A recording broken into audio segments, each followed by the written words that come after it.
There is a line on the ground in London.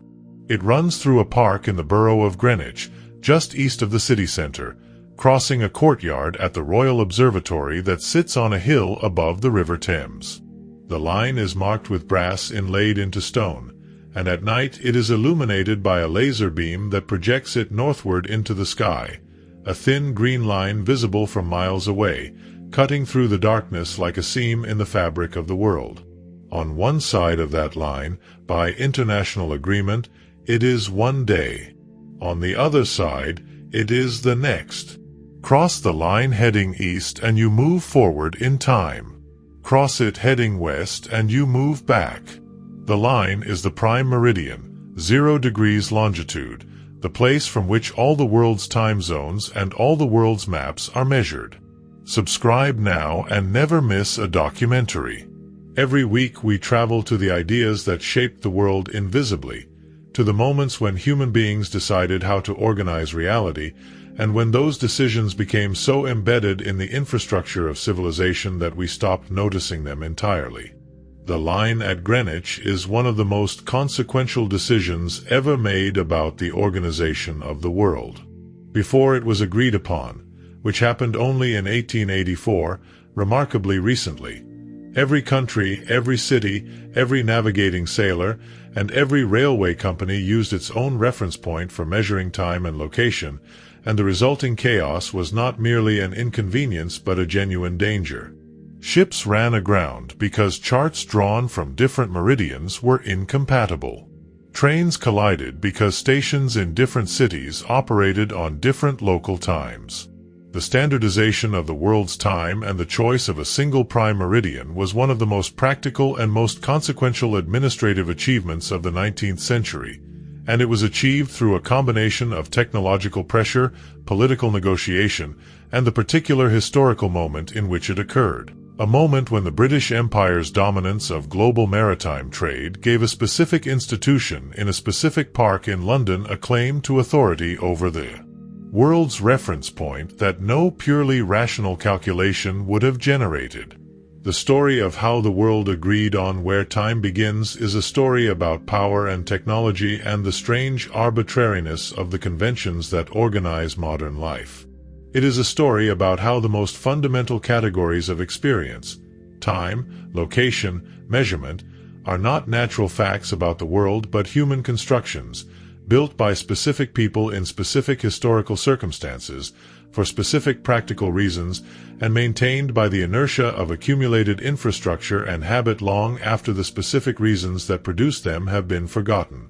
The disorienting quality of the Greenwich Meridian, the experience of standing on a line that divides today from tomorrow, is a small window onto a larger truth about the way the modern world is organized. We live inside a vast network of conventions that are so thoroughly embedded in everyday life that they have become invisible. The hour, the minute, the second, the degree of longitude, the time zone, the dateline. All of these are human inventions, created at specific moments in history by specific people with specific practical needs. None of them are naturally occurring features of the world. The Earth does not have time zones. The sky does not have longitude lines. The distinction between Monday and Tuesday is not written into the fabric of reality. It is written into the infrastructure of clocks and railways and shipping schedules that the 19th century built, and it persists because the cost of dismantling it would be greater than the cost of maintaining it. Understanding this, really internalizing it, changes the way the world looks. The ordinary experience of Tuesday at 3 o'clock in the afternoon in a particular time zone is revealed as a specific, contingent human arrangement. The product of negotiations at international conferences, the accumulated investment of navigational infrastructure, the practical dominance of a particular empire at a particular moment in history. The world did not have to be organized this way. It was organized this way because of the specific historical circumstances that produced the choices that produced the conventions that produced the infrastructure that produced the experience. The line at Greenwich is where you can see that chain of causation compressed into a single brass strip in a courtyard. The experience of visiting the observatory today includes a tour through the history of timekeeping technology, from the pendulum clocks that Flamsteed used for his stellar observations, through the precision regulators of the chronometer era, to the atomic clock that now maintains Greenwich Mean Time as part of the international timescale. The progression from one technology to the next is a story of successive approximations to an ideal of perfect precision, each generation of instruments improving on the last by orders of magnitude, each improvement creating new practical capabilities and new scientific possibilities. The visitor who traces this progression leaves with a sense of the deep intellectual ambition that has driven the science of timekeeping, the drive to know, with ever greater precision, exactly what time it is, and with a new appreciation for how much the precision of the modern world depends on the accumulated achievements of that ambition. The problem that the prime meridian was invented to solve, the problem of longitude, was one of the most technically demanding and practically consequential scientific challenges of the early modern period, and the story of its solution is one of the most dramatic in the history of science. Latitude, the north-south position of a point on the Earth's surface, is relatively easy to determine. The altitude of the Sun at noon, or the altitude of the North Star above the horizon, gives a navigator a direct measurement of latitude with tools available since antiquity. The sailors of ancient Greece and medieval Islam could determine their latitude to within reasonable accuracy using instruments no more complex than a quadrant and a table of the sun's position throughout the year. Longitude, the east-west position, is a completely different problem. There is no celestial phenomenon that directly indicates longitude the way the sun's altitude indicates latitude. The only way to determine longitude is to know the difference between local time and the time at some reference point, because the Earth rotates 15 degrees per hour, so each hour of time difference corresponds to 15 degrees of longitude. If you know that it is noon where you are and that it is 3 o'clock in the afternoon at Greenwich, you are 45 degrees west of Greenwich. The problem is knowing what time it is at Greenwich when you are in the middle of the Pacific Ocean, hundreds or thousands of kilometers from the nearest clock. For most of maritime history, this problem was either ignored. Sailors navigated by latitude alone, sailing north or south to the latitude of their destination and then east or west until they arrived, a method called latitude sailing, or addressed through inaccurate and unreliable methods that produced longitude errors of hundreds of kilometers. The consequences of longitude errors were catastrophic in a maritime world. The Scilly naval disaster of 1707, in which 4 British warships ran onto the rocks of the Scilly Isles because their navigator had miscalculated their longitude, killed approximately 2,000 sailors and prompted the British Parliament to offer a prize of £20,000, equivalent to several million pounds today, for a practical method of determining longitude at sea. The Longitude Prize, established in 1714, was one of the most famous scientific competitions in history, and the competition it generated produced 2 different solutions to the longitude problem that between them transformed the technology of navigation. The scale of the longitude problem before its solution is difficult to appreciate in an age of GPS and satellite navigation, when every smartphone can determine its position to within a few meters in seconds. But in the age of sail, the inability to determine longitude reliably was a constant and deadly hazard. Ships that had been at sea for weeks or months accumulated dead reckoning errors that could place them hundreds of kilometers from their calculated position, and the first sign that the calculation had been wrong was often the sound of breaking waves on rocks that the chart showed as open ocean. The history of maritime disasters in the pre-chronometer era is largely a history of longitude errors. Ships lost on coasts they believed themselves to be safely distant from, fleets unable to rendezvous at agreed positions because each ship had calculated those positions differently, expeditions that set out confident of their route and arrived, if they arrived at all, at destinations they had not intended. The longitude problem was not just a technical challenge, it was an economic one. The wealth of the early modern maritime empires depended on their ability to navigate accurately across open ocean, and the country that solved the longitude problem would gain an enormous competitive advantage in the global competition for trade routes, colonial possessions, and naval power.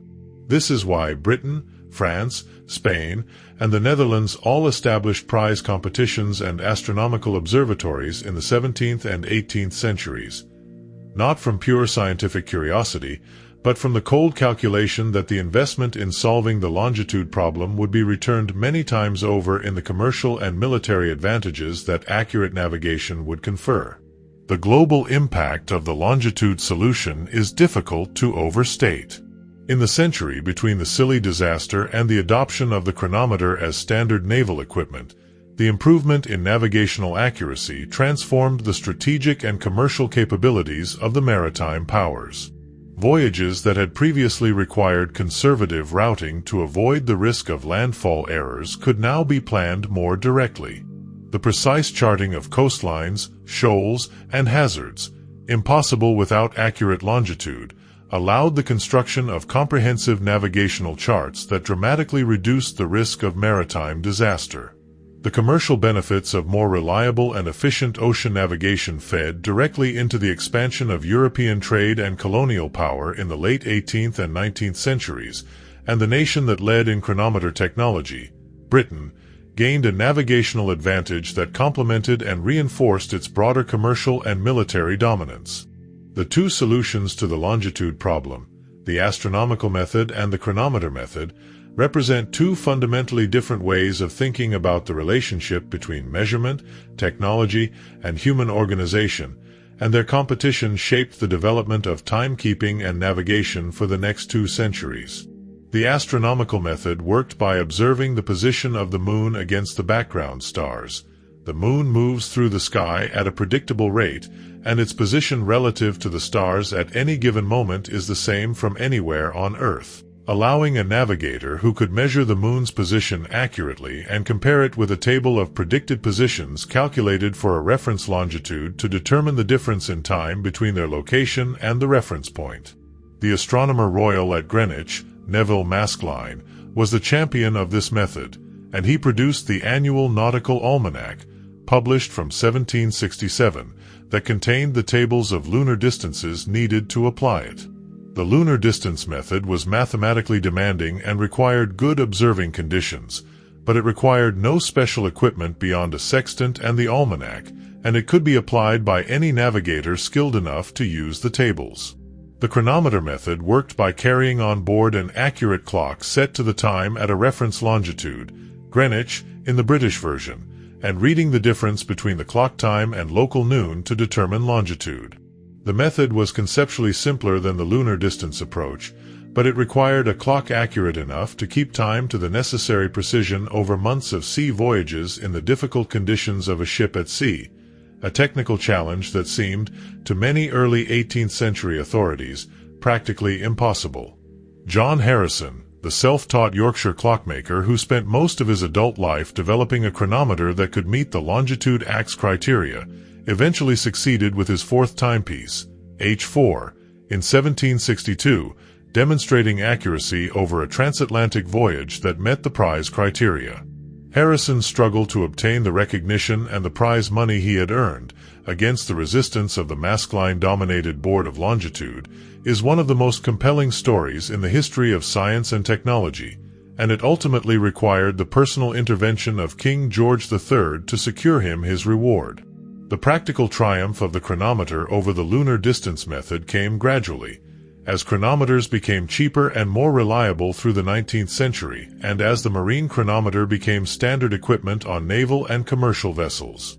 By the mid-19th century, virtually all serious navigation was being done with chronometers set to Greenwich time, and the practical dominance of Greenwich as the reference meridian for British navigation was established by the accumulated infrastructure of charts, tables, and instruments all referenced to the Greenwich meridian. John Harrison's story is worth dwelling on, because it illustrates the human dimension of the longitude problem in a way that the broader historical narrative sometimes obscures. Harrison was born in 1693, the son of a Yorkshire carpenter, and he had no formal scientific education. He taught himself clockmaking and became, through decades of patient and ingenious work, the greatest clockmaker of his age. His first 3 sea clocks, H1, H2, and H3, were ingenious mechanical solutions to the problem of keeping accurate time on a ship, using novel mechanisms to compensate for the effects of temperature, humidity, and the rolling and pitching of a vessel at sea. None of them quite met the longitude prize criteria, but each was a remarkable achievement that advanced the state of mechanical clockmaking substantially. His fourth sea clock, H4, was a departure from the earlier designs. A large watch rather than a clock, far smaller and lighter than its predecessors, and using entirely different mechanical principles. It performed brilliantly on the 1762 West Indies voyage that tested it, losing only 5 seconds over a journey of 81 days. But the Board of Longitude, dominated by the astronomer Royal Neville Maskelyne, who had a personal and professional interest in the lunar distance method, refused to award Harrison the prize, raising technical objections and demanding further tests. Harrison's struggle to obtain recognition for his achievement became increasingly bitter as he aged, and the prize money was not fully paid until 1773, when Harrison was 80 years old and had been fighting for his due for more than a decade. His story is a reminder that the history of science is not only a history of ideas but a history of institutions, and that institutions can be as much an obstacle to scientific progress as a vehicle for it. The story of how the chronometer came to dominate navigation, how a practical technology displaced a scientifically elegant astronomical method, is one that recurs throughout the history of science and technology. The lunar distance method worked, and its advocates were not wrong to defend it. But the chronometer worked better for most purposes, and the practical superiority of the technology eventually overwhelmed the institutional and professional commitments of the astronomers who had invested their careers in the alternative. The history of science is full of similar transitions, the replacement of one paradigm by another that is not necessarily more intellectually satisfying but is more practically powerful. The lesson of the longitude story is that in science as in everything else, what works tends eventually to replace what is merely correct. The railways changed everything. Before the railways, the differences between local times in different cities were an inconvenience rather than a practical problem. Each city set its time by the sun. When the sun was highest in the sky, it was noon, and the differences between cities were modest enough that they rarely caused confusion. Bristol, in the west of England, ran about 10 minutes behind London. Edinburgh ran about 13 minutes behind. For people who traveled by horse-drawn coach, these differences were imperceptible against the background of the journey's general uncertainty and slowness. The railways made time differences catastrophic. A train that left London at 9 o'clock in the morning and was scheduled to arrive in Bristol at 11 o'clock in the morning had to account for the fact that it was simultaneously 10:55 in Bristol when the London clock said 11. If the railway published a timetable using London time at both ends, passengers in Bristol who arrived at the station using Bristol time would find themselves 10 minutes late. If the railway published timetables using local time at each station, the resulting chaos of incompatible times made coordination across the network essentially impossible. The first major British railways resolved this problem by adopting a single standard time for their operations, typically Greenwich time, which was then distributed to stations along the railway lines by telegraph and checked against portable chronometers carried by railway guards. The Great Western Railway adopted Greenwich time throughout its network in 1840, and other British railways followed over the subsequent decade. The American experience with railway time was even more dramatic, because the continental scale of the American railway network meant that the differences between local times were far larger. The time difference between the east and west coasts of the United States is approximately 3 hours, and the chaos of incompatible local times was proportionally more severe. By the 1870s, the major American railway hub cities were using dozens of different local times, and railway travelers transferring between lines in a major city might have to adjust their watches multiple times in the course of a single journey. The American railroads adopted 4 standard time zones across the continent on November 18, 1883, a date known as the Day of Two Noons in many American cities, because clocks had to be set back to noon a second time after they had already struck noon once on local time. The railway's role in creating the need for standardized time represents one of the most direct examples of technology driving social change in the 19th century. The physics of the railway, its speed, its network connectivity, its dependence on timetables, created organizational requirements that simply could not be met within the existing framework of local solar time, and the railway company's response to this requirement, the adoption of standard time, transformed one of the most fundamental aspects of daily life for everyone who lived near a railway line, which by the 1880s was most of the population of the industrialized world.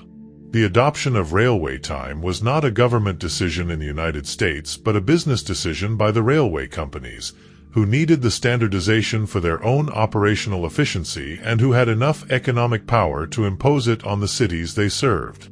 The day of two noons on November 18, 1883, when the American railways adopted their 4 standard time zones, is one of the more remarkable social events of the 19th century. In cities that had to set their clocks back, which were the majority, since most American cities' local noon was later than the nearest standard time zone's noon, there were 2 noons on that day. People who had set their watches by the previous local time found themselves in a strange temporal limbo. The noon church bells rang at what the new standard time said was before noon, and then the clocks were reset and noon struck again. Newspaper editorials across the country recorded the disorientation of the change and the philosophical objections it provoked. Many people felt that the railways had usurped God's prerogative, that the natural time given by the sun was the true time, and that the arbitrary standard imposed by the railway companies was a violation of the natural order. The philosophical objection was not entirely unfounded. Standard time did represent a departure from the long-standing human practice of organizing the day around the natural movement of the sun. For all of human history before the railways, the connection between the position of the sun and the clock hands had been maintained almost everywhere, because there was no practical reason to do otherwise. The railways were the first technology that required coordination across distances large enough that local solar time became a practical obstacle to efficient operation, and it was the pressure of the railway timetable that eventually forced the abandonment of local solar time in favor of the artificial uniformity of the time zone. The railway's transformation of time also transformed space.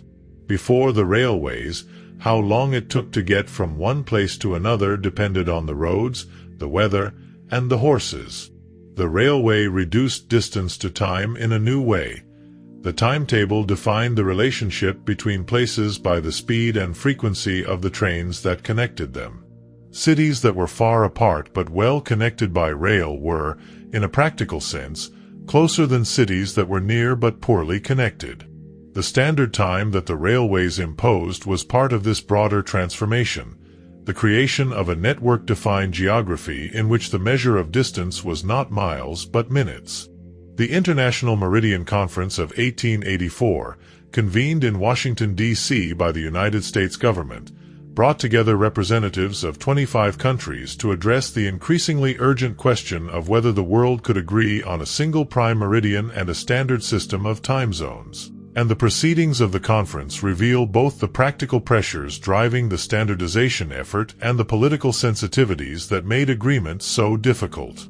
The practical case for a single prime meridian was overwhelming by 1884.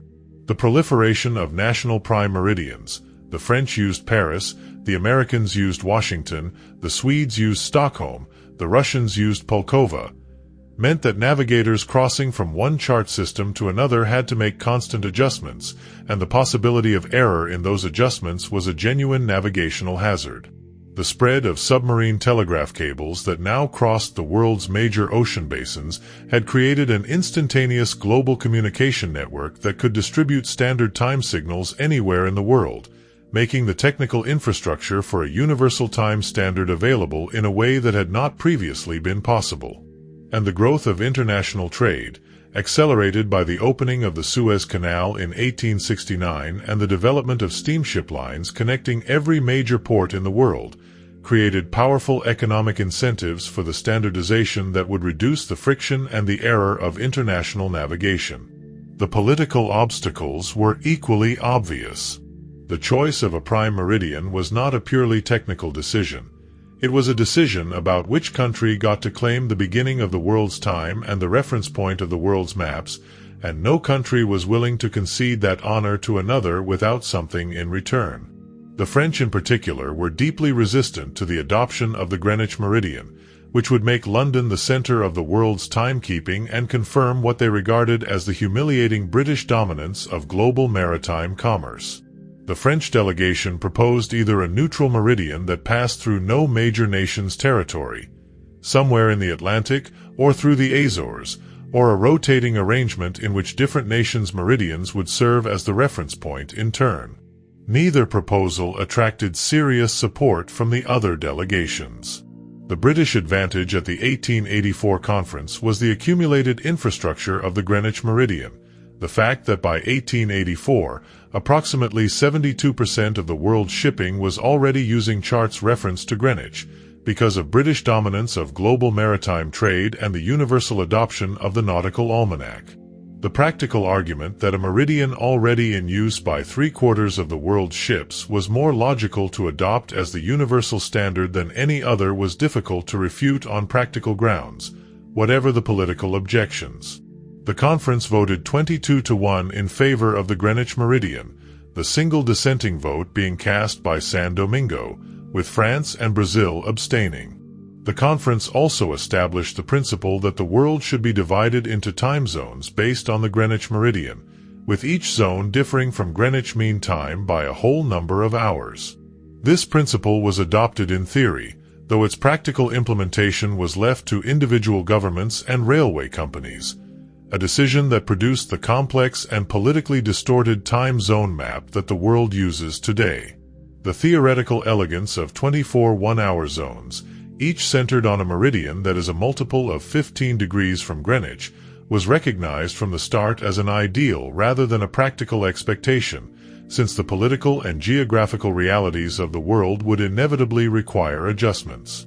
The 1884 conference also recommended that the Universal Day should begin at midnight at the Greenwich meridian, a proposal that standardized the definition of the calendar day across different national systems, some of which had begun the day at noon, at sunset, or at other points. The midnight definition was already used in most European countries, and its adoption as an international standard was relatively uncontroversial. The combination of the Greenwich meridian and the midnight definition of the day established the basic coordinates of global timekeeping that are still in use today, more than a century after the conference that created them. The 1884 conference also produced one outcome that is less well remembered but equally important: the proposal that the world should adopt a system of longitude measured from 0 to 360 degrees in a single direction, rather than the dual systems of east and west longitude then in common use. This proposal was not immediately adopted.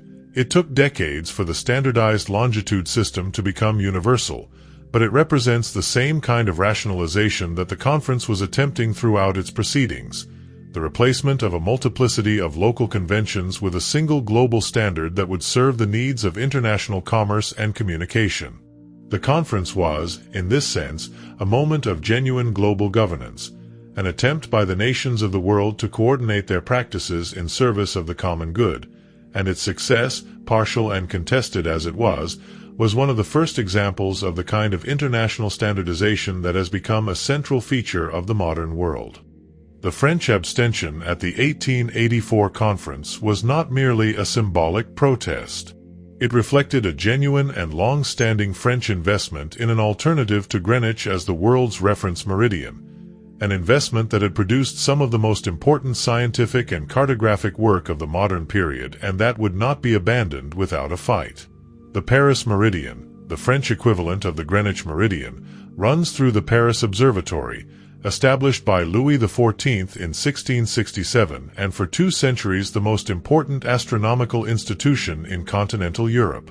The Paris meridian was used not just for French navigation and cartography but for some of the most significant scientific projects of the Enlightenment.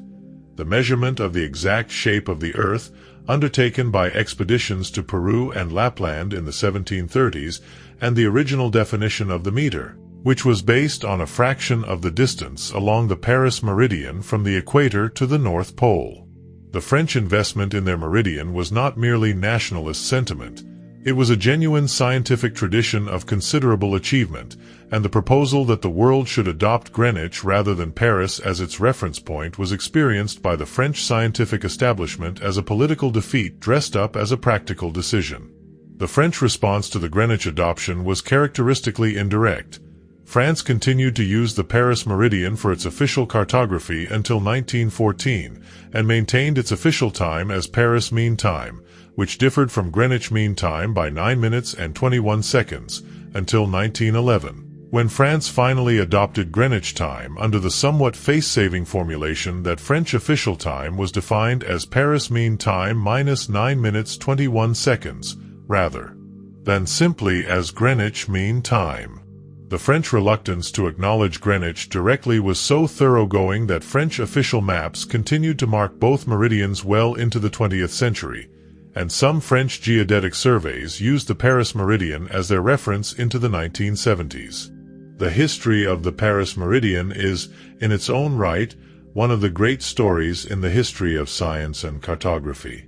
The meridian was established in 1667 when Louis XIV founded the Paris Observatory, the same year that the London Observatory at Greenwich was being planned, and it became the reference line for one of the most impressive cartographic projects of the Enlightenment, the Cassini Maps of France, produced over 4 generations by the Cassini family and representing the first accurate large-scale survey of a national territory based on systematic triangulation measurements. The Cassini maps were monuments of scientific achievement, and they established the Paris Observatory and its meridian as the center of European cartographic science for over a century. The Paris meridian also played a central role in one of the most consequential acts of scientific standardization in history, the definition of the meter. In 1792, the newly revolutionary French government decided to replace the bewildering variety of local weights and measures with a rational metric system based on natural constants, and chose to define the meter as 1/10,000,000th of the distance from the equator to the North Pole along the Paris meridian. The survey that established this distance, conducted over several years during the French Revolution, with the surveyors occasionally arrested as spies by local authorities suspicious of men with strange instruments measuring the countryside, was one of the great scientific adventures of the 18th century. The meter was literally measured along the Paris meridian, which is why French resistance to the adoption of Greenwich was not merely national pride but a defense of the scientific tradition that had built the metric system, a tradition that was, in the French view, more genuinely international and more rationally grounded than the pragmatic accident that had made Greenwich the world's reference point.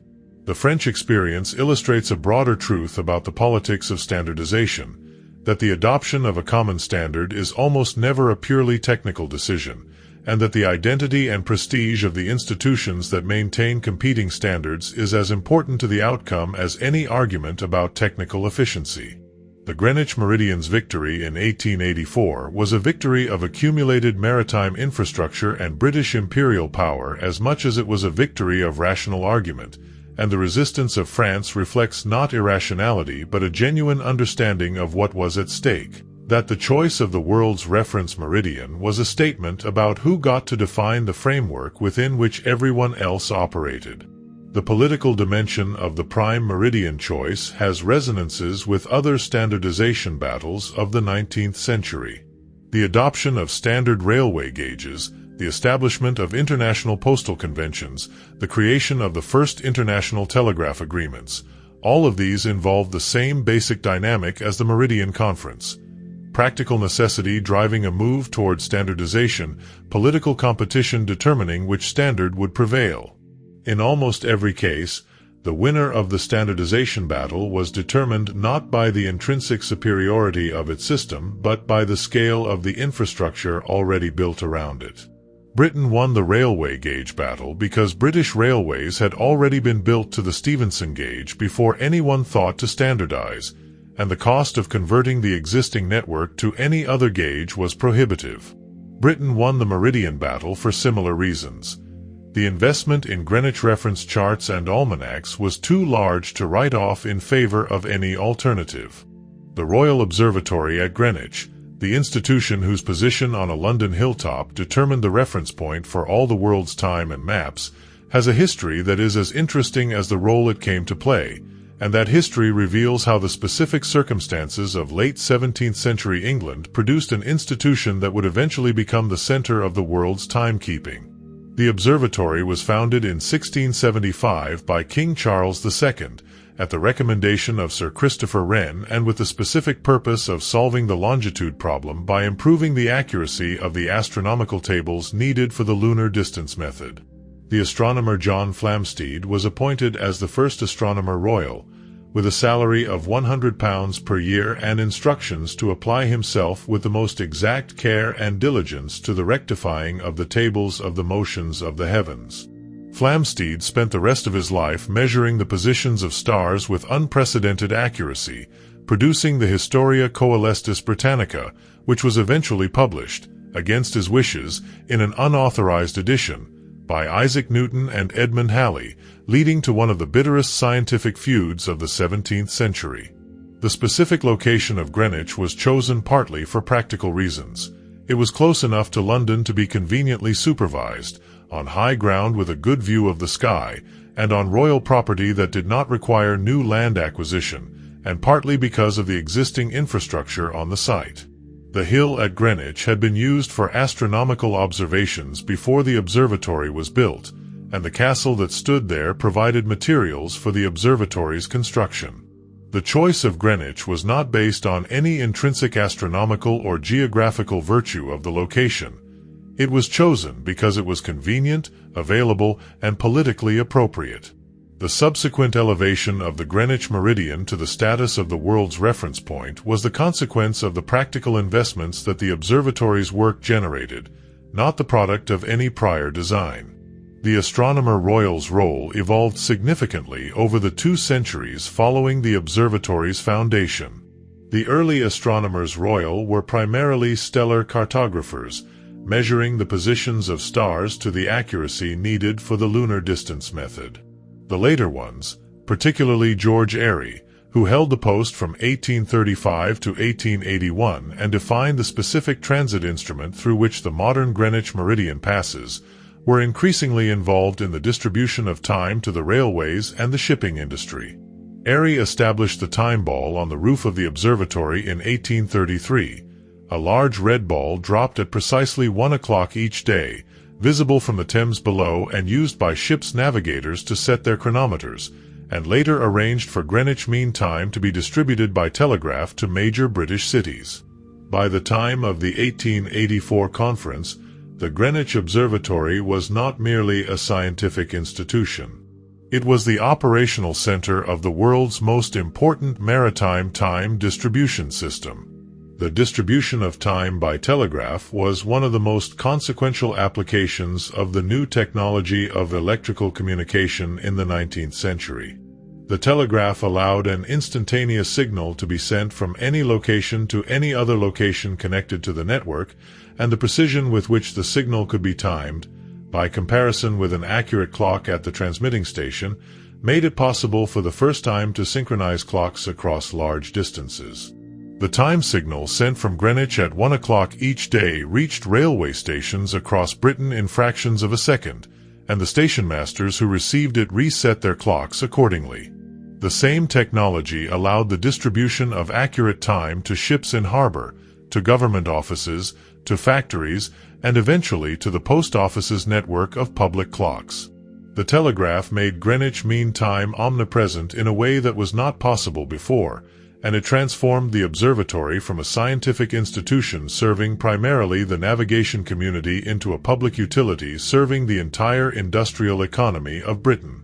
The relationship between the Royal Observatory and the maritime community it served was not always as straightforward as the formal history suggests. The observatory's primary purpose was scientific, the measurement of stellar positions for the lunar distance tables, but the practical demand for accurate time came from the commercial and naval shipping industry, and the two communities had different priorities and different timescales. The astronomers needed time to complete observations, reduce data, and publish tables. The navigators needed time signals daily. The establishment of the time ball in 1833 represented a compromise between these different needs, a practical time service that could be delivered alongside the scientific work, and the subsequent expansion of the time distribution service via telegraph was a further adaptation to the commercial demand that the observatory's proximity to the Port of London made unavoidable. The observatory was a scientific institution that had become, by the circumstances of its location and its unique expertise, a public utility. The adoption of standard time zones, the system by which the world's clocks are set to one of 24 standard times differing from each other by whole hours, rather than to the local solar time of each location, was not the immediate consequence of the 1884 conference, and the story of how time zones were actually implemented around the world is considerably more complicated and more interesting than the conference itself. The concept of standard time zones was not invented at the 1884 conference. It had been proposed independently by several people in the preceding decades, most notably by the Canadian railway planner Sandford Fleming, who had been campaigning for a universal system of standard time zones since the 1870s. Fleming's proposal was elegant in its simplicity. Divide the world into 24 zones, each spanning 15 degrees of longitude, and set all clocks within each zone to the solar time of the central meridian of the zone. The proposal was almost entirely rational. It acknowledged the Earth's rotation while imposing the practical regularization that commerce and transport required, but its implementation required the agreement of governments and railway companies across the world, and that agreement was slow in coming. The United States, which had adopted railway standard time zones in 1883, did not formally adopt time zones for the entire country in federal law until 1918, when the Standard Time Act established the zones that are still used today. In the interim, the relationship between railway time and local civil time was a source of continuous confusion, and many American cities maintained their own local time in addition to railway standard time for decades after 1883. The city of Detroit, for example, used local solar time until 1900, then Central Standard Time until 1905, then Eastern Standard Time, each change requiring the adjustment of every clock in the city. The complexity of the transition reflects the genuine difficulty of convincing diverse local interests to surrender the autonomy implied by local time in favor of the standardization that served the national and global economy. The resistance to standard time was not merely parochialism or inertia. It reflected a real philosophical objection to the idea that human beings should set their lives by an artificially constructed standard rather than by the natural rhythm of the sun. The sun has always been the primary timekeeper for human societies. The time at which the sun is highest in the sky is noon, and the organization of the day around the sun's position has been a feature of human life since long before anyone thought to mark the hours. Standard time breaks this connection. In a world of time zones, noon on the clock can occur at any point in the sun's daily arc, from late morning to mid-afternoon, depending on how far east or west of the central meridian you happen to live. The farmers and rural communities who organized their working days by the sun rather than the clock had legitimate reason to resist the imposition of a standard that was primarily designed for the convenience of the railway companies. The legal complications created by multiple local times were not trivial. In England, before the adoption of railway time as a national standard, contracts and legal documents specifying times were sometimes ambiguous, leading to disputes that courts had to resolve without any clear legal standard. The adoption of a common legal time, eventually embedded in British law by the Statutes, Definition of Time, Act of 1880, which defined Greenwich Mean Time as the legal time for all purposes in Great Britain, resolved these ambiguities at the cost of permanently detaching the legal day from the solar one. Daylight saving time, the seasonal adjustment of clocks forward by 1 hour in summer and back in winter, represents a further layer of complexity on top of the already artificial structure of time zones. It is justified by the economic argument that it aligns waking hours more efficiently with daylight, reducing energy consumption for lighting. But it makes the relationship between the clock and the sun even more variable and culturally contingent. The same clock time can correspond to very different solar times in summer and winter. The debates about whether to abolish daylight saving time, which have been active in the European Union and in many American states in recent years, are, at their root, debates about which artificial convention is least inconvenient, since the sun itself does not observe either standard. The practice of daylight saving time, which is observed in some form by roughly 70 countries, produces annual cycles of clock adjustment that are among the most noticed and most complained about features of the modern time zone system.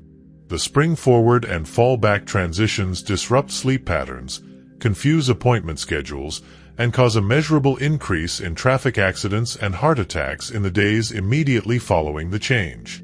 The economic justification for the practice, that it saves energy by aligning waking hours with daylight, has been challenged by modern energy use patterns in which lighting represents a much smaller fraction of total energy consumption than it did when daylight saving time was widely adopted in the early 20th century. And yet the practice persists, embedded in the institutional inertia of legislation, commercial custom, and the accumulated expectations of the populations that observe it. The difficulty of abolishing daylight saving time is itself a small lesson in the persistence of arbitrary conventions. Once a practice has been embedded in the infrastructure of society, removing it requires more coordination and more political will than most governments can muster. The story of time zones in the 20th century is in many ways even more complicated than the story of their initial adoption, as the neat theoretical structure of 24 one-hour zones has been progressively distorted by the decisions of governments determined to keep their entire territory in a single zone, to shift their clocks for political or economic reasons, or to align their time with that of a major trading partner rather than with the solar noon of their location. China is the most extreme example of politically imposed time uniformity. The People's Republic of China uses a single time zone, China Standard Time, 8 hours ahead of Greenwich, for the entire country, despite spanning a geographical area that would, by the logic of the time zone system, be covered by 5 separate time zones. The effect of this decision is that solar noon in western China, in the Xinjiang region, occurs at approximately 3 in the afternoon by the official clock, and sunrise in some parts of the country can occur as late as 9 or 10 in the morning in winter. The decision to use a single time zone was made for explicit political reasons, to emphasize the unity of the Chinese state and to prevent the kind of regional time fragmentation that might reinforce separatist tendencies in the country's diverse and geographically dispersed populations. India uses a single time zone for the entire subcontinent, 5 hours and 30 minutes ahead of Greenwich, creating a half-hour offset from the Greenwich system that is unique among the world's major countries. The Indian time zone's 30-minute offset from all neighboring zones is a relic of the British colonial administration's attempt to find a compromise between the solar times of the subcontinent's extreme west and extreme east, and it has been maintained since independence partly from institutional inertia and partly from the same political logic that drives China's single-zone policy, that a single time zone symbolizes national unity, while multiple zones might be read as acknowledging regional division, that a single time zone symbolizes national unity, while multiple zones might be read as acknowledging regional division. The experience of living in a time zone that is far from solar noon has real effects on daily life.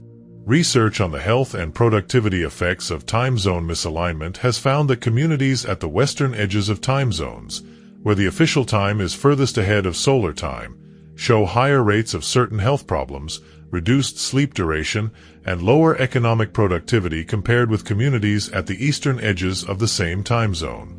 The effect is measurable and persistent, reflecting the way that the human body's circadian clock, which is set primarily by the timing of sunrise and sunset, conflicts with the social schedules enforced by the official time. In extreme cases, like Western China, the conflict is severe. The body insists that it is the middle of the night when the official clock says it is time to go to work, creating a chronic misalignment between biological time and social time that accumulates over years. The historical experience of the International Date Line, the line on the opposite side of the world from the Greenwich meridian where the calendar day changes, has its own complications and curiosities. The date line does not follow the 180-degree meridian exactly. It zigzags around the eastern islands of Russia, skips around the island groups of the Pacific, and makes a dramatic dogleg to include the Kiribati Islands in the same calendar day as their administrative capital in Hawaii. The specific path of the date line is determined not by any astronomical reality but by the political and commercial preferences of the countries and territories it passes near. Kiribati moved its section of the date line in 1995 to ensure that all of the country was in the same calendar day, a change that made Kiribati the first country to enter the year 2000 and generated a brief tourism boost for millennial visitors who wanted to be in the first place on Earth to see the new century. The philosophical puzzle of the date line, that crossing it makes you gain or lose a day, is a vivid illustration of the constructed nature of the calendar. The calendar day is not a natural unit like the solar day. It is a social convention, defined by the agreement of communities to treat sunrise and sunset as the boundaries of a named period. The date line is where the social convention of the calendar meets the geographical reality of the Earth's sphere, and the awkwardness of the meeting, the need for a line where one day arbitrarily ends and another begins, reveals the artificial nature of the construction. In a world without the date line, someone circumnavigating the globe continuously eastward would accumulate an extra day relative to the calendar day at home, arriving back at the starting point having experienced one more sunrise than the calendar shows. The date line prevents this accumulation by inserting a day change at the arbitrary point where it will cause the least disruption to the most people, which, on a sparsely populated stretch of the Pacific Ocean, means the minimum practical inconvenience. The technology that replaced the observatory at Greenwich as the operational center of the world's timekeeping, the atomic clock, is itself a story of extraordinary scientific achievement, and the transition from astronomical time to atomic time raised profound questions about what it means to measure time at all. The first cesium atomic clock was built at the National Physical Laboratory in Teddington, England, in 1955, by the physicist Louis Essen. The clock used the vibration of cesium-133 atoms, which oscillate at an extremely precise frequency of 9,192,631,770 cycles per second, as its fundamental frequency reference, producing a timekeeping accuracy far beyond anything achievable with the pendulum or spring balance clocks that had previously defined the second. The accuracy of the first cesium clock was approximately 1 part in 10 to the 10th, meaning it would gain or lose no more than 1 second in approximately 300 years. Modern atomic clocks are accurate to 1 part in 10 to the 18th, meaning they would neither gain nor lose a second in approximately 30 billion years, longer than the current age of the universe. The adoption of atomic time as the international standard required a fundamental reconceptualization of what a second is. The astronomical second, defined as a fraction of the mean solar day, had been the basis of timekeeping since antiquity. The mean solar day is the average time it takes for the Earth to complete one rotation relative to the Sun, and the second had historically been defined as 1/86th, 400 of that day. But the mean solar day is not constant. The Earth's rotation is very gradually slowing due to the tidal braking effect of the Moon, and the day is getting longer by approximately 1.7 milliseconds per century. This meant that the astronomical second was itself slowly changing, making it unsuitable as the basis of a truly constant and reproducible time standard. The International System of Units officially defined the second in terms of the cesium atom's vibration frequency in 1967, replacing the astronomical definition with the atomic one. This change had the remarkable consequence of decoupling official clock time from the rotation of the Earth, of making the official second a fixed, invariant unit that was no longer tied to any astronomical phenomenon. The practical consequence is the system of leap seconds, occasional extra seconds inserted into the official timescale to keep it within 1 second of astronomical time, compensating for the gradually slowing rotation of the Earth. As of the early 2020s, 37 leap seconds had been added to the official timescale since 1972, and proposals to eliminate leap seconds entirely, accepting a permanent and growing divergence between clock time and solar time, have been actively debated in the international standards community. The specific cesium frequency used to define the second, 9,192,631,770 cycles per second, is one of the most consequential arbitrary choices in technology history. It was chosen in 1967 because it corresponded to the best approximation of the astronomical second available at the time, calibrated to the ephemeris second defined as a fraction of the tropical year 1900. The number is specific and fixed, but it could have been different. The specific frequency chosen in 1967 is now the foundation of every digital transaction, every electronic communication, and every navigation fix made anywhere in the world. The financial markets depend on timestamps accurate to milliseconds to sequence transactions and prevent manipulation. The Internet's domain name system uses synchronized time to coordinate its global network of servers. Mobile phone networks depend on precise timing for the allocation of frequency bands. The electrical power grids that supply the world's energy depend on synchronized timing for the coordination of generators. Modern civilization runs on time, not the approximate time of the sun or the mechanical clock, but the microsecond precision of the atomic clock, and the infrastructure that maintains that precision is as critical as any physical infrastructure we possess. The specific precision demanded by different applications of timekeeping spans an extraordinary range. The navigator using a GPS receiver for ocean passage needs accuracy to within 1 second, a precision that the ship's chronometer of the 19th century could provide. The air traffic controller coordinating aircraft approaches to a busy airport needs accuracy to within a fraction of a second, a precision that the GPS system provides routinely. The financial trader executing high-frequency transactions needs accuracy to within microseconds, a precision that requires direct connection to the atomic clock network rather than the GPS system, which introduces its own latency. And the fundamental physics experiment testing the predictions of general relativity needs accuracy to within femtoseconds, a precision that is available only at the frontiers of metrology, in the specialized labs of the world's national standards institutes. Each of these applications uses the same underlying physical phenomenon, the vibration of atomic transitions, at different levels of precision, and each level of precision represents a different phase in the centuries-long project of making time measurement more accurate, more reliable, and more universally accessible. The Global Positioning System, GPS, and its equivalents operated by Russia, China, and the European Union represent the most consequential practical application of the standardization of world time, and the relationship between GPS and Greenwich reveals how completely the technological infrastructure of the modern world depends on the arbitrary conventions established at the 1884 conference. GPS works by measuring the precise travel time of radio signals from a constellation of satellites orbiting the Earth. Each satellite carries an atomic clock and broadcasts a continuous signal that includes the time at which the signal was transmitted.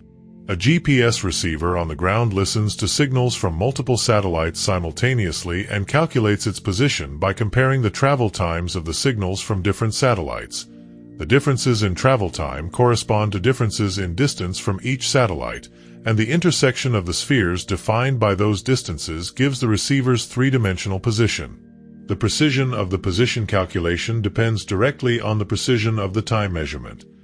An error of 1 nanosecond in the time measurement translates to an error of approximately 30 centimeters in position. The entire GPS system runs on a unified timescale, GPS time, that is closely related to Greenwich Mean Time and ultimately traceable to the atomic clocks at the national metrology institutes of the major industrial nations.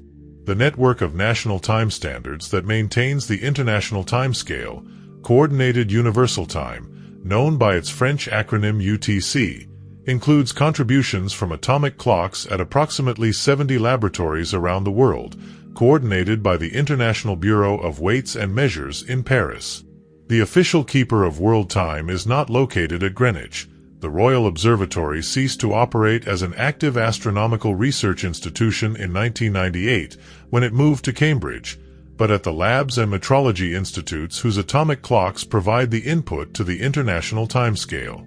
The decoupling of world timekeeping from Greenwich is one of the more significant but less noticed aspects of the 20th century's scientific revolution. The prime meridian still runs through Greenwich. It is still the reference point for longitude and still the center of the coordinate system that GPS and all other navigation systems use. But the time signal that makes GPS work no longer comes from the transit telescope in the courtyard of the Royal Observatory.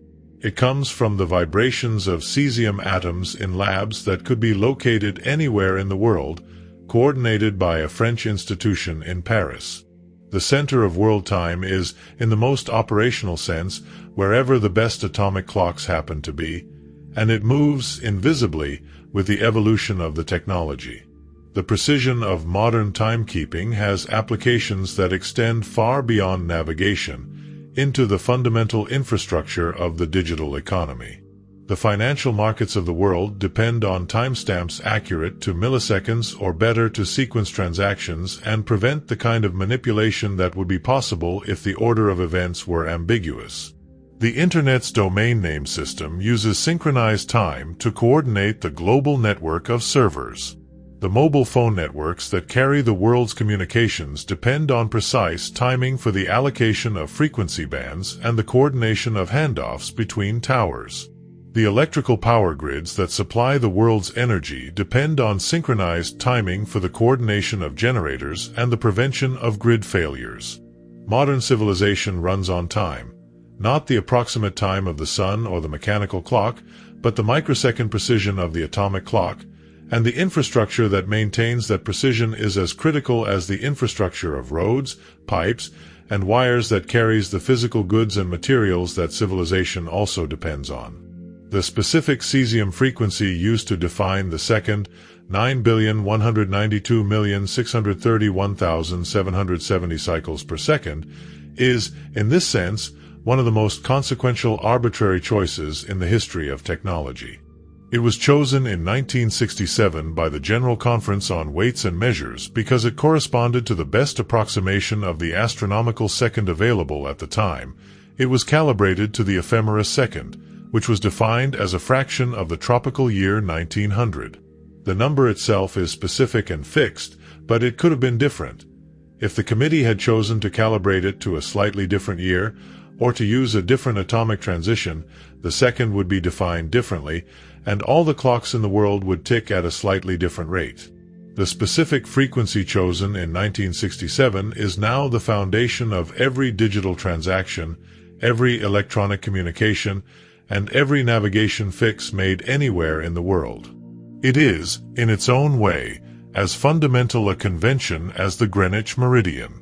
The digital world's dependence on precise timekeeping has also created new vulnerabilities that the designers of the time zone system could not have anticipated. A software bug that affects the handling of leap seconds can propagate instantly across the Internet, causing outages in systems from content delivery networks to airline reservation systems. A cyber attack that disrupts the GPS time signal could simultaneously affect the synchronization of financial markets, mobile phone networks, and power grids across the world. The concentration of global timekeeping in a small number of GPS satellite constellations and atomic clock networks creates systemic risks that are the consequence of the same standardization that makes the system so powerful. The world's dependence on a single coordinated time is both its greatest organizational achievement and its most critical single point of failure. The question of what it means to measure time, and whether the concepts of past, present, and future have objective reality beyond the conventions of human measurement, is one that the story of the prime meridian opens onto in unexpected ways. The scientific revolution in the understanding of time began with Einstein's special theory of relativity in 1905, which demonstrated that time is not a universal and absolute background against which events occur, but a dimension of physical reality that is affected by motion and gravity in ways that violate everyday intuition. Moving clocks run slower than stationary ones, a fact demonstrated not just in theoretical physics but in direct experimental measurement, using atomic clocks carried on aircraft or orbiting in the GPS satellites. The GPS system actually requires relativistic corrections to operate at its designed accuracy. The satellite's clocks run faster than clocks on the ground because the satellites are moving rapidly, which slows their clocks by special relativity, but also because they are in a weaker gravitational field, which speeds their clocks by general relativity, and the net effect is that satellite clocks run slightly faster, about 38 microseconds per day faster, than ground clocks. Without the relativistic correction built into the GPS software, the position errors from the accumulated clock discrepancy would grow to several kilometers per day. The relativistic effects on GPS clocks are small enough to be ignored in everyday life, but they are large enough to matter for precision navigation, and their existence demonstrates that the story of time measurement is not a story of steady progress toward an increasingly accurate representation of an objective reality called time, but a story of increasingly sophisticated engagement with a physical reality that is more complex and more counterintuitive than any pre-20th century thinker had imagined. The time that GMT measures, the time that the atomic clocks maintain, is not a universal and objective fact about reality. It is a specific measurement, defined by specific instruments and specific conventions, that approximates a physical quantity whose precise nature was not even understood until the 20th century. The implications of Einstein's relativity for the concept of simultaneity, the question of whether two events can be said to happen at the same time, are particularly relevant to the story of the prime meridian. Einstein showed that simultaneity is not an absolute concept. Two events that are simultaneous for one observer are not simultaneous for another observer moving at a different velocity. This means that the concept of a global now, a single moment that is the present for everyone on Earth, has no physical foundation. The present is always relative to a particular reference frame. The prime meridian defines where today begins on the Earth's surface, but the question of when now is on a cosmic scale has no answer that is independent of the observer's velocity and gravitational environment. For practical purposes, these relativistic effects are small enough that they can be corrected for in GPS and other navigation systems, and the concept of a global coordinated time, the UTC timescale maintained by atomic clocks, is sufficiently close to any observer's local time that the corrections are tiny. But the existence of the corrections is a reminder that the framework we use to organize the world, the prime meridian, the time zones, the coordinated universal time, is an approximation, not a description of objective reality. It is an approximation that works extremely well for the practical purposes of human civilization on the surface of a planet. But it is not the way the universe actually works. The universe has no prime meridian and no midnight. It has only the local time of each observer, related to every other observer's local time by the equations of relativity. The philosophical implications of this realization are significant. The prime meridian at Greenwich defines not just the reference point for longitude but, through its association with Greenwich Mean Time, a specific relationship between a specific place and the worldwide system of time zones. But the world's official time is now defined not by the position of the sun over Greenwich but by the vibrations of cesium atoms, which could be located anywhere. The line on the ground at Greenwich is a historical artifact, an important and meaningful one, but an artifact nonetheless, and the conventions it represents are maintained not because they reflect any natural or necessary truth about the world, but because the infrastructure built around them is too vast and too deeply embedded in the global system of navigation, communication, and commerce to change without enormous cost and disruption. The specific quantum of time that the convention preserves, the second as defined by cesium-133, has become so embedded in the world's physical and digital infrastructure that changing it is effectively impossible. Even the proposal to redefine the second in terms of a different atomic transition, such as the optical clocks based on aluminium or strontium ions that are now more accurate than the cesium standard by a factor of 100 or more, would require the resynchronization of every timekeeping system in the world, a process of coordination so complex and so expensive that it has been deferred indefinitely. The cesium standard persists not because it is the best available technology, it is not, but because the infrastructure built around it cannot be changed without a level of global coordination that is practically unreachable. The second, like the meridian, has become fixed by the weight of what depends upon it.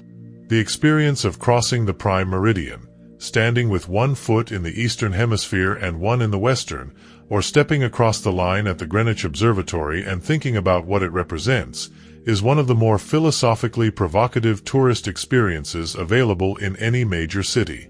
The Meridian Line at Greenwich has been attracting visitors since at least the 19th century, and the observatory has always been somewhat self-conscious about its dual role as a working scientific institution and a site of popular pilgrimage. The time ball, the red ball dropped at 1 o'clock each day from the roof of the observatory, was originally installed as a practical service to the shipping industry, but it quickly became a tourist attraction as well, drawing crowds of visitors who came to watch the precision of the daily drop and to set their own watches by it. The observatory itself was open to visitors from an early period, and the line marked on the courtyard became the focal point of a particular kind of popular engagement with the science of time and measurement. The visitors who come to Greenwich today represent a cross-section of the world's tourist population, people from dozens of countries, speaking dozens of languages, traveling to a park in southeast London to stand on a line that is simultaneously a piece of brass in a courtyard and the organizing convention of global civilization. The queue to stand on the Meridian Line is sometimes long, and the rituals that visitors perform at the line, the photographs with 1 foot in each hemisphere, the videos documenting the moment of crossing, are a kind of secular pilgrimage, a visit to a place that has acquired significance far beyond its physical reality. What visitors often discover at Greenwich is a sense of the contingency of the very framework they live within, the realization that the line on the ground is not a naturally occurring feature of the landscape, but a decision made by a group of diplomats at a conference in Washington, D.C. in 1884, and that the decision, however arbitrary, has organized the world ever since. This realization can be disorienting in a productive way. It opens a window onto the constructed nature of the coordinates that organize daily life, and it invites a kind of questioning of the taken-for-granted structures of the world that is rare and valuable. The brass line at Greenwich is small and unprepossessing, but the questions it raises are large. What visitors experience at Greenwich is a confrontation with the constructed nature of the world's most fundamental coordinates. The line on the ground at Greenwich looks like any other line. It was drawn by human beings, in a specific place, for specific practical reasons, and the entire edifice of global timekeeping and navigation that is built on it rests ultimately on the decisions made at the 1884 conference and on the practical dominance of British maritime infrastructure in the 19th century. The line could have been drawn anywhere, through Paris or Washington or Jerusalem or the Azores. The fact that it runs through a park in London is a historical contingency, the product of specific political and economic circumstances that might have been otherwise. And yet the line is not arbitrary in its consequences. The infrastructure built around it, the charts, the timetables, the atomic clocks, the GPS satellites, is so deeply embedded in the global system that the line at Greenwich has the solidity not of a natural fact but of a social fact. It is real because everyone treats it as real, and because the cost of treating it as otherwise would be enormous. The arbitrary choice that produced it has been transformed, by 2 centuries of accumulated infrastructure and practice, into something as fixed and as functional as any natural boundary. The place where time begins is a human invention. But it is an invention that has been so thoroughly incorporated into the fabric of the world that it has acquired, for practical purposes, all the authority of nature. The visitor who stands on the meridian line and looks east or west along the line that stretches in both directions, through London to the north and through London to the south, across the Channel and over the continent and around the world, is standing on the site of one of the most consequential accidents in the history of human organization. The fact that the line runs here rather than through Paris or Washington or some uninhabited stretch of ocean is the product of historical contingency. The accumulated investment of British maritime commerce in the charts and tables and instruments that referenced this specific line, given formal authority by the vote of a conference in Washington, D.C. in 1884. The natural authority that the line appears to possess, the way it divides the world into east and west as if the division were inscribed in the landscape, is entirely borrowed from the infrastructure that was built around it. The line itself is brass in stone. The authority is in the satellites and the atomic clocks and the navigational databases and the computer systems and the financial markets and the internet protocols that all treat this line as the origin of their coordinate systems. The cultural and artistic resonance of the prime meridian, the ways in which writers, artists, and philosophers have used the concept of a place where time begins as a starting point for reflections on time, measurement, and the human relationship with both, forms a significant thread in the intellectual history of the concept. Greenwich Mean Time has been a reference point in literature since at least the late 19th century, when it first acquired the cultural status of the world's official time. Joseph Conrad's novel The Secret Agent, published in 1907, centers on a plot to blow up the Greenwich Observatory, the bomber's goal being to strike at the heart of the bourgeois world's obsession with measured time by destroying the institution that maintained the measurement. Conrad's choice of the Greenwich Observatory as the target of anarchist violence reflects his understanding of the observatory's cultural significance. It was not just a scientific institution but a symbol of the rational, ordered, clock-driven world of modern industrial capitalism, and its destruction would have been a symbolic as much as a practical attack on that world. The idea of the meridian as a dividing line, as a place where one thing ends and another begins, where east meets west and yesterday meets today, has attracted writers and artists across many traditions. The International Date Line, which runs roughly along the 180-degree meridian on the opposite side of the globe from Greenwich, is the prime meridian's mirror. The line where the day changes, where eastward travelers gain a day and westward travelers lose one. The confusion generated by the date line for the traveler circling the globe, Phileas Fogg's apparent defeat and ultimate triumph in Jules Verne's Around the World in 80 Days turns on exactly this confusion, represents a real-world instantiation of the philosophical puzzle that the time zone system creates. If you travel fast enough around the world, can you outrun time? The answer, of course, is no. You can only outrun the clock, not time itself. But the clock and time are not the same thing, and the story of the prime meridian is, at one level, the story of how modern civilization came to confuse them. The clock was invented to measure time, but over the centuries it became the definition of time, until the most fundamental question about any moment, what time is it, is answered not by reference to the sun or the stars, but by reference to a network of atomic oscillators whose connection to any natural phenomenon is maintained only through the periodic insertion of leap seconds. The prime meridian at Greenwich is the anchor of that network, the fixed point around which the world's official time is organized, and the story of how it came to occupy that position is the story of how a piece of scientific infrastructure became, almost by accident, one of the organizing conventions of the modern world. One of the organizing conventions of the modern world. The cultural and artistic resonance of the prime meridian has attracted writers, artists, and philosophers since the concept was first established. Joseph Conrad's novel The Secret Agent, published in 1907, centers on a plot to blow up the Greenwich Observatory, the bomber's goal being to strike at the heart of the bourgeois world's obsession with measured time by destroying the institution that maintained the measurement. Conrad's choice of the Greenwich Observatory as the target of anarchist violence reflects his understanding of its cultural significance. It was not just a scientific institution but a symbol of the rational, ordered, clock-driven world of modern industrial capitalism. The idea of the meridian as a dividing line, as a place where one thing ends and another begins, where East meets West and yesterday meets today, has attracted writers across many traditions. The international date line, on the opposite side of the globe from Greenwich, is the prime meridian's mirror. The line where the day changes, where eastward travelers gain a day and westward travelers lose one. Jules Verne's Around the World in 80 Days turns on exactly this geographical confusion. Phileas Fogg believes he has lost his wager until he realizes that by traveling eastward around the world, he has gained one calendar day relative to London, arriving a day earlier than he calculated. The date line, in Verne's novel, is not just a geographical convenience but a philosophical device, a demonstration that the categories we use to organize time are human constructions that can be manipulated by those who understand them well enough. The Conrad novel, The Secret Agent, is worth pausing on as a cultural document.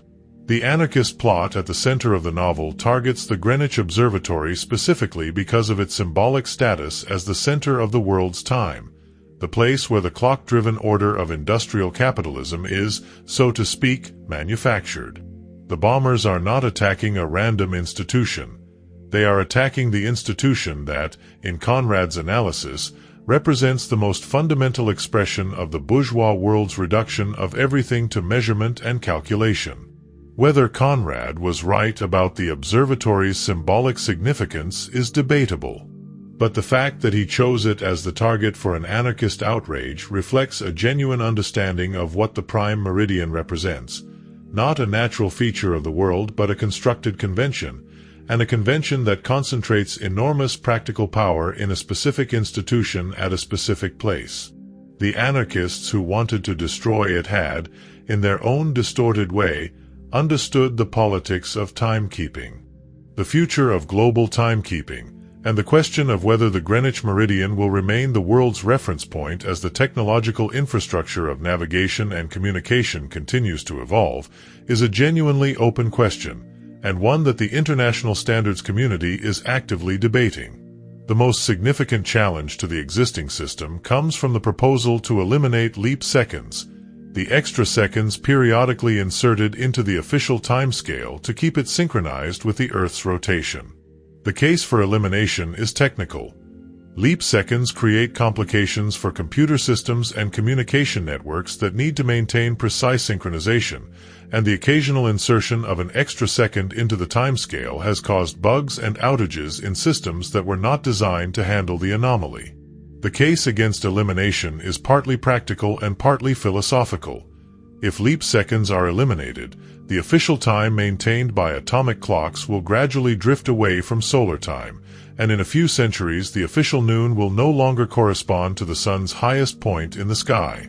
The connection between official time and the astronomical reality that it was originally designed to measure will be permanently severed. The question of eliminating leap seconds was resolved, at least provisionally, in 2022, when the International Telecommunication Union voted to abandon leap seconds by 2035, allowing atomic time and astronomical time to diverge indefinitely. The decision reflected the practical needs of the digital infrastructure that depends on continuous, uninterrupted timekeeping, at the cost of a permanent disconnection between the official second and the rotation of the Earth.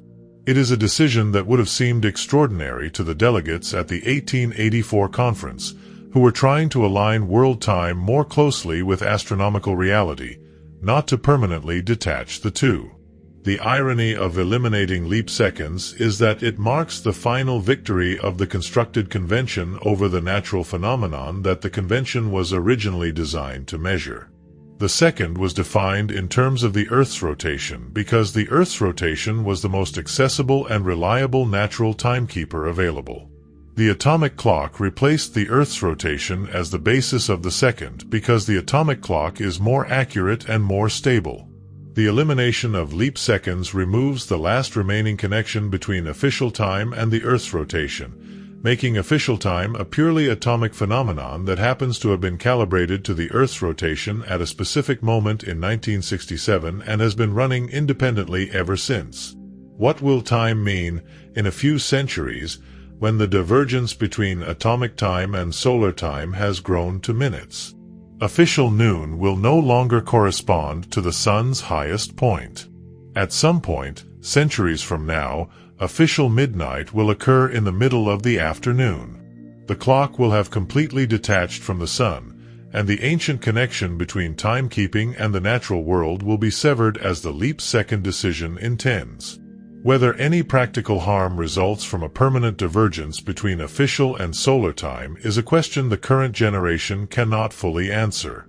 But the fact that we have decided not to maintain the connection suggests we have already accepted the answer, that official time is a human construction, defined by the requirements of our technological infrastructure rather than by the movement of the sun. The emergence of alternative navigation systems, the Russian GLONASS, the Chinese Beidou, and the European Galileo systems, has created a situation in which the world's navigation infrastructure is no longer dependent on a single set of satellites and a single timescale, but is increasingly based on multiple redundant systems that are coordinated but not identical.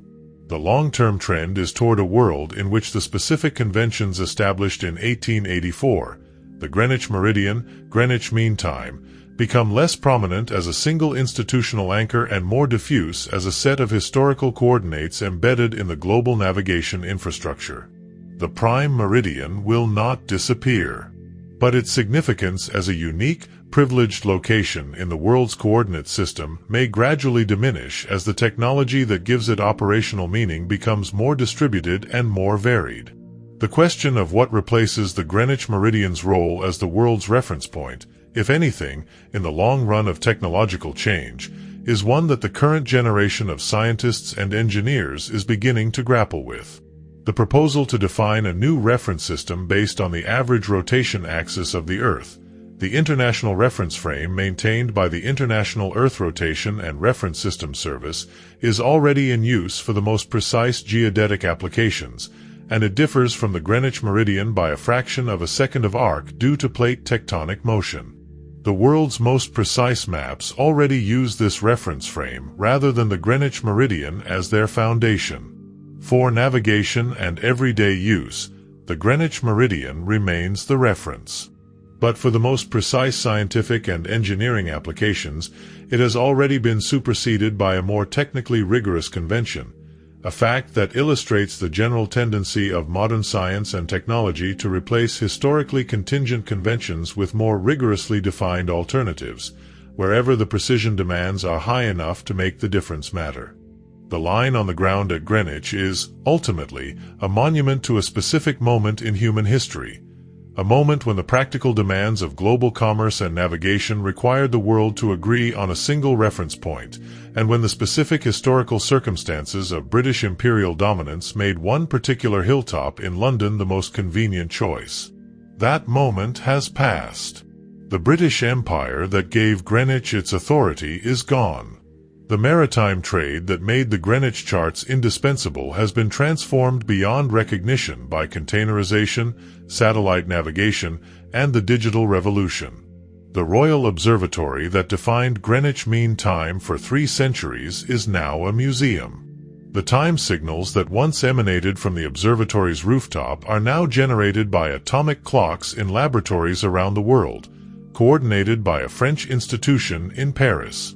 And yet the line at Greenwich remains as a reference point for the world's coordinate system, remains as the anchor of the world's time zones, remains as the place where, by international agreement, the world's east meets its west and its yesterday meets its today. The persistence of the Greenwich Meridian in the face of all these changes is itself a lesson about the durability of infrastructure, about the inertia of conventions that have been embedded in technology and practice, about the way that arbitrary choices become necessary truths simply by being maintained for long enough. The choice of Greenwich was arbitrary in the sense that any other meridian could, in principle, have served the same function. But it is no longer arbitrary in practice because the entire global system of navigation, communication, and commerce has been built around it, and changing it would require changing everything that has been built around it.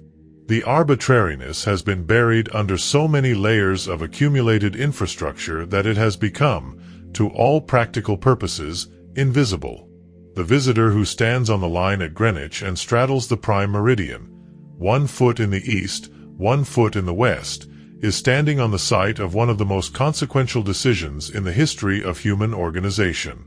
Not consequential because the decision was wise or right or inevitable, but consequential because it was made, because it was accepted, and because the world was built around it. The line is a reminder that the frameworks through which we organize experience, the coordinates of space, the divisions of time, the reference points of measurement, are not found in nature but constructed by human beings, and that the most powerful conventions are not the most rational but the most deeply embedded in the infrastructure that everyone depends on. The place where time begins is a place someone chose. And in choosing it, and building the world around that choice, humanity did something that is simultaneously utterly mundane, drawing a line, and utterly extraordinary, giving a specific spot on the surface of a spinning planet the power to organize the experience of 8 billion people. If this documentary kept you company tonight, subscribe to the channel. There are more lines like this, more arbitrary choices that became necessary truths, more moments when human beings drew a boundary and called it the beginning of the world. A new documentary every week, always in the hours designed for rest, always going further than you expect. The visitor who understands this, who sees the line not as a natural feature of the world but as the product of a specific and contingent history, carries away a slightly different relationship with all the other conventions that organize daily life. The hour, the minute, the time zone, the calendar date, the degree of longitude, all of these are human constructions, produced for specific practical reasons, maintained by the inertia of infrastructure and habit. They are real in their consequences, even if they are arbitrary in their origins.